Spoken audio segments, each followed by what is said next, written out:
Good morning everybody and welcome to a different style of video today. We're going to be doing one of those big build projects.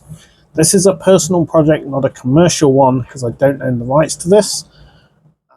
But for my birthday I was bought a Cyberbrick remote control system, and I've done some looking around. I found this model. This is a Scania R730. And I've 3D printed it. I have several boxes of pieces. So we have the remote control in this box, which is what we'll do first. Then we have the truck, and then we have a flatbed trailer. So bear with me. We're going to time lapse me building this, but this could take a couple of days.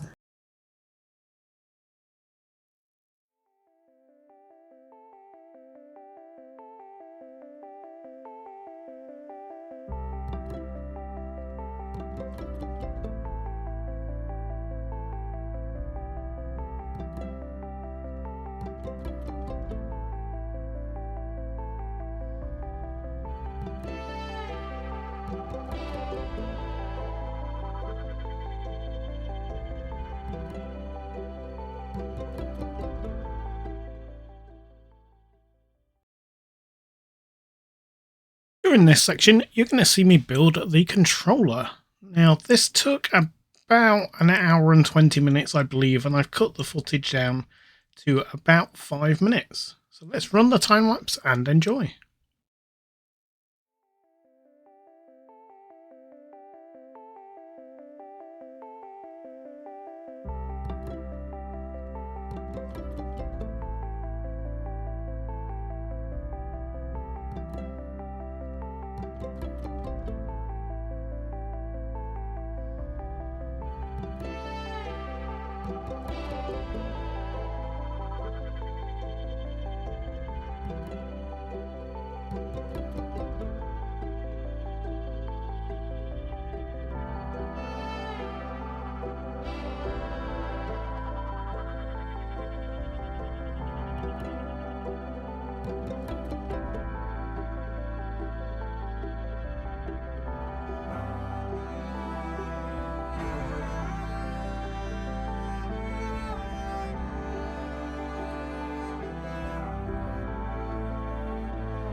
Next up, we're going to work on the trailer. This was by far the quickest part of this whole build.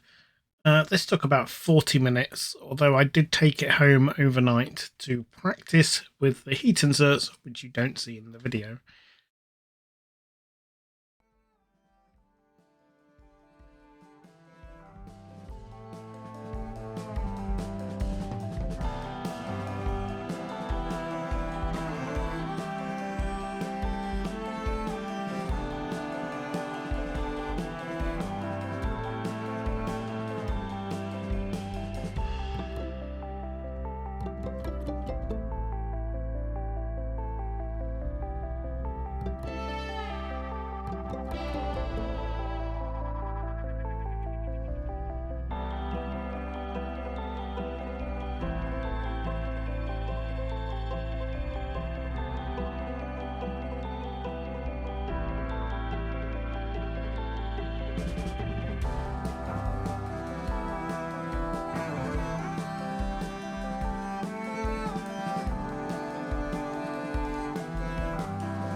So I saved the hardest bit till last. This section is all about building the truck, and this is where I realised the problem of the PDF documents on the model has a different bill of pieces needed from Bamboo Labs to what it says on MakerWorld. I ordered from the PDF document, which meant I had all the wrong bolts.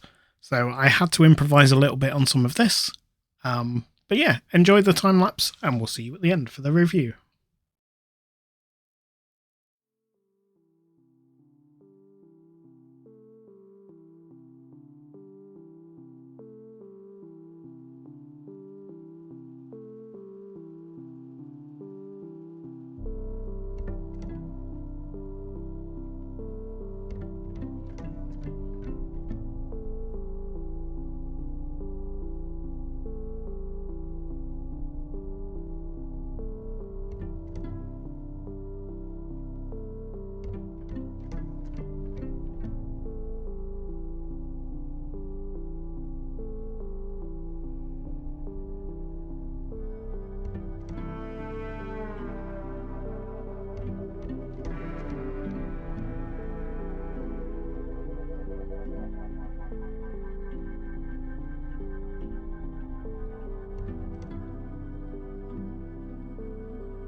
Okay, so now it is time for my final review of this product.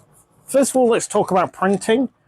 No real issues. There was a small one with the tolerances on the trailer, which I'll talk about shortly. But other than that, everything printed fine. Support-wise, there is a small box of supports, but not a lot really. Not a lot needed for the size of the model, really. This is a 70 centimeter Christmas wrapping paper box that gives you some idea of how long this is. So yeah, let's talk about these few little problems I had. They are not major.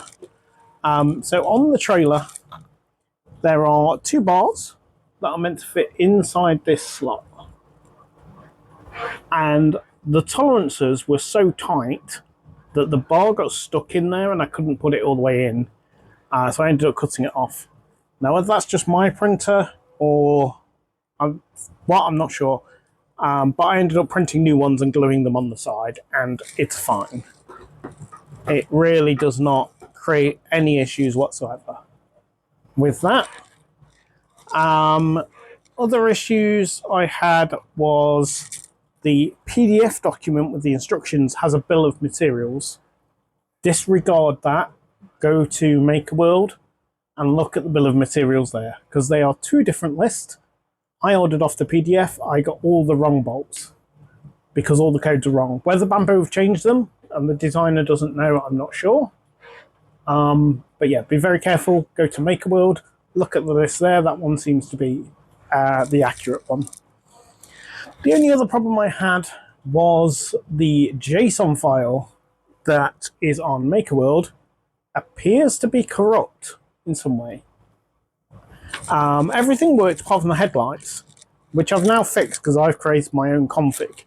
But basically, when this toggle switch was in the middle, the left indicator was on. When you move it to the left, it put the headlights on. And you move it to the right, it does absolutely nothing. I created a new config, put the exact same settings in that I could see, and it worked. So I'm not quite sure what's going on with the JSON file, but create your own config, set up your own controls. I've changed them slightly. So I now have this just for the indicators, and this button here turns the headlights on, or if I hold it, it puts the hazard lights on. And that's fine. Wasn't too hard to do, so it's not a deal breaker.